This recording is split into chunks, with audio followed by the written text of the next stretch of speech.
ഉണ്ണീശോയോടുള്ള നൊവേന December 25.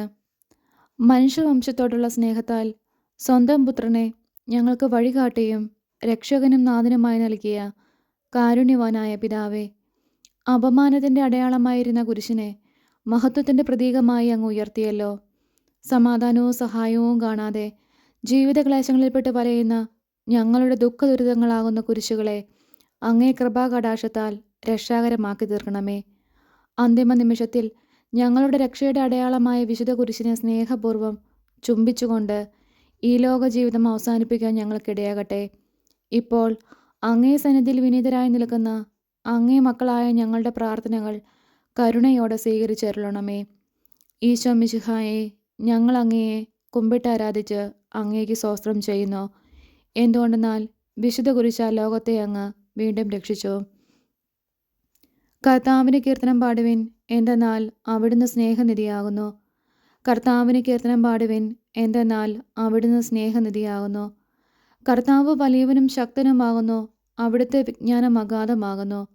കർത്താവിന് കീർത്തനം പാടുവിൻ, എന്തെന്നാൽ അവിടുന്ന് സ്നേഹനിധിയാകുന്നു. തകർന്ന ഹൃദയങ്ങളെ അവിടുന്ന് സുഖപ്പെടുത്തുന്നു, അവരുടെ മുറിവുകൾ വെച്ചുകെട്ടുന്നു. കർത്താവിന് കീർത്തനം പാടുവിൻ, എന്തെന്നാൽ അവിടുന്ന് സ്നേഹനിധിയാകുന്നു. അലയുന്ന മൃഗങ്ങൾക്കും കരയുന്ന പക്ഷികൾക്കും അവിടുന്ന് ആഹാരം നൽകുന്നു. കർത്താവിന് കീർത്തനം പാടുവിൻ, എന്തെന്നാൽ അവിടുന്ന് സ്നേഹനിധിയാകുന്നു. ബന്ധിതരെ മോചിപ്പിക്കുകയും അനാഥരെ സംരക്ഷിക്കുകയും ചെയ്യുന്നു. കർത്താവിന് കീർത്തനം പാടുവിൻ, എന്തെന്നാൽ അവിടുന്ന് സ്നേഹനിധിയാകുന്നു. വീഴുന്നവരെ കർത്താവ് താങ്ങുന്നു, വീണവരെ കൈപിടിച്ച് എഴുന്നേൽപ്പിക്കുകയും ചെയ്യുന്നു. കർത്താവിന് കീർത്തനം പാടുവിൻ, എന്തെന്നാൽ അവിടുന്ന് സ്നേഹനിധിയാകുന്നു. എല്ലാവരുടെയും ദൃഷ്ടികൾ പ്രത്യാശാപൂർവ്വം അങ്ങയെ കാത്തിരിക്കുന്നു. അങ്ങ് കൈ തുറന്ന് അവരെയെല്ലാം സംതൃപ്തരാക്കുന്നു. കർത്താവിന് കീർത്തനം പാടുവിൻ, എന്തെന്നാൽ അവിടുന്ന് സ്നേഹനിധിയാകുന്നു. ആത്മാർത്ഥതയോടെ തന്നെ വിളിച്ചപേക്ഷിക്കുന്നവർക്ക് കർത്താവ് സമീപസ്ഥരാണ്. തൻ്റെ ഭക്തരുടെ അഭിലാഷം അവിടുന്ന് നിറവേറ്റിക്കൊടുക്കുന്നു. കർത്താവിന് കീർത്തനം പാടുവിൻ, എന്തെന്നാൽ അവിടുന്ന് സ്നേഹനിധിയാകുന്നു. വിശുദ്ധ ലൂക്കായുടെ സുവിശേഷം.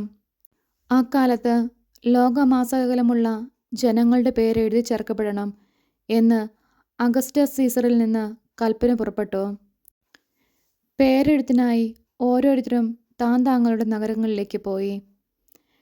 ജോസഫ് ദാവീദിൻ്റെ കുടുംബത്തിലും വംശത്തിലും പെട്ടവനായിരുന്നതിനാൽ പേരെഴുതിക്കാനായി ഗലീലയിലെ പട്ടണമായ നസ്രത്തിൽ നിന്ന് യൂദയായിൽ ദാവീദിൻ്റെ പട്ടണമായ ബെത്ലഹേമിലേക്ക് ഗർഭിണിയായ ഭാര്യ മറിയത്തോടുകൂടെ പോയി. അവിടെയായിരിക്കുമ്പോൾ അവൾക്ക് പ്രസവ സമയമെടുത്തു. അവൾ തൻ്റെ കടിഞ്ഞൂൽ പുത്രനെ പ്രസവിച്ചു. അവനെ പിള്ളക്കച്ചുകൊണ്ട് പൊതിഞ്ഞ് പുൽത്തൊട്ടിയിൽ കിടത്തി. കാരണം സത്രത്തിൽ അവർക്ക് സ്ഥലം ലഭിച്ചില്ല. നമ്മുടെ കർത്താവായ മിശിഹായ്ക്ക് സ്തുതി. നമുക്കെല്ലാവർക്കും ഭക്തിയോടും പ്രതീക്ഷയോടും കൂടെ കർത്താവെ, ഞങ്ങളുടെ പ്രാർത്ഥന കേൾക്കണമേ എന്ന് അപേക്ഷിക്കാം. കർത്താവെ, ഞങ്ങളുടെ പ്രാർത്ഥന കേൾക്കണമേ. അങ്ങേ ജനങ്ങളുടെ ആത്മീയ അന്ധകാരം നീക്കുവാൻ കുരിശിൻ്റെ പ്രകാശം കൊണ്ട് ലോകത്തിൽ വെളിച്ചം പരത്തിയ കർത്താവെ, ഞങ്ങളുടെ ബുദ്ധിയെ പ്രകാശിപ്പിക്കുകയും മനസ്സിനെ ശക്തിപ്പെടുത്തുകയും നിർമ്മല മനസാക്ഷിയോടുകൂടി ജീവിക്കാൻ അനുഗ്രഹിക്കുകയും ചെയ്യണമെന്ന് അങ്ങയോട് ഞങ്ങൾ പ്രാർത്ഥിക്കുന്നു. കർത്താവെ, ഞങ്ങളുടെ പ്രാർത്ഥന കേൾക്കണമേ. കുരിശിൻ്റെ അടയാളത്താൽ നിങ്ങൾ വിജയം വരിക്കുമെന്ന് അരുളി ചെയ്ത കർത്താവെ, അങ്ങയുടെ വിശുദ്ധ കുരിശിൽ അഭയം തേടുന്ന ഞങ്ങളുടെ പരിശ്രമങ്ങളെ വിജയിപ്പിക്കണമെന്ന് അങ്ങയോട് ഞങ്ങൾ പ്രാർത്ഥിക്കുന്നു. കർത്താവെ, ഞങ്ങളുടെ പ്രാർത്ഥന കേൾക്കണമേ. നിങ്ങളുടെ ദുഃഖങ്ങൾ സന്തോഷമായി മാറുമെന്ന് ശിഷ്യന്മാരെ ആശ്വസിപ്പിച്ച കർത്താവെ, ദാരിദ്ര്യത്താലും രോഗത്താലും വലയുന്നവരും പലവിധ ക്ലേശങ്ങൾ അനുഭവിക്കുന്നവരുമായ ഞങ്ങളെയും ഞങ്ങളുടെ സഹോദരരെയും ആശ്വസിപ്പിക്കണമെന്ന് അങ്ങയോട് ഞങ്ങൾ പ്രാർത്ഥിക്കുന്നു. കർത്താവെ, ഞങ്ങളുടെ പ്രാർത്ഥന കേൾക്കണമേ.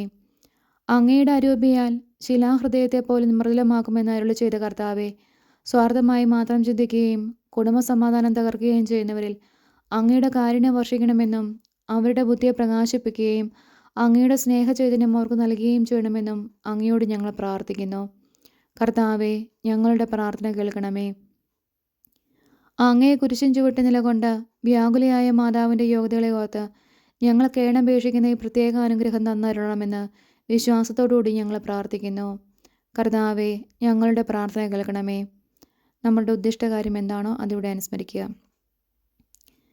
പിതാവും പുത്രനും പരിശുദ്ധാത്മാവുമായ സർവേശ്വര, അങ്ങേക്ക് അസാധ്യമായി യാതൊന്നുമില്ലെന്ന് ഞങ്ങൾ ഉറച്ചു വിശ്വസിക്കുന്നു. അങ്ങയുടെ നിരന്തരമായ പരിപാലനവും അനുഗ്രഹവും ഞങ്ങൾക്ക് നൽകണമേ. വഴിതെറ്റിപ്പോയവരെ അങ്ങ് നേർവഴിക്ക് നടത്തണമേ. പാപികൾക്ക് പശ്ചാത്താപവും മരിച്ചവർക്ക് സ്വർഗഭാഗ്യവും നീതിന്മാന്മാർക്ക് സന്തോഷവും പ്രദാനം ചെയ്യണമേ. പ്രത്യാശാപൂർവം അങ്ങയെ സന്നിധിയിൽ സമർപ്പിക്കുന്ന ഈ പ്രാർത്ഥനകൾ ദയയോടെ കേട്ടരുളണമെന്ന് അങ്ങയോട് ഞങ്ങൾ അപേക്ഷിക്കുന്നു. പ്രാർത്ഥിക്കാം. സർവശക്തനും കാരുണ്യവാനുമായ ദൈവമേ, അങ്ങേ തിരുകൽപ്പനകൾ അനുസരിച്ചിരുന്നപ്പോഴെല്ലാം ഇസ്രായേൽ മക്കളെ അങ്ങ് അനുഗ്രഹിക്കുകയും സത്യമാർഗത്തിൽ നിന്ന് വ്യതിചലിച്ച് ദുർമാർഗത്തിൽ ചരിച്ചപ്പോഴെല്ലാം അങ്ങയുടെ അനുഗ്രഹത്തിൻ്റെ വലങ്കൈ അവരിൽ നിന്ന് പിൻവലിക്കുകയും ചെയ്തുവല്ലോ. അങ്ങേ പ്രമാണങ്ങളനുസരിച്ച് പാപമാർഗത്തിൽ നിന്ന് പിന്തിരിയുവാനും അങ്ങനെ അങ്ങയുടെ അനുഗ്രഹത്തിന് അർഹരാകുവാനും ഞങ്ങൾക്ക് കൃപ ചെയ്യണമേ. ആമേൻ.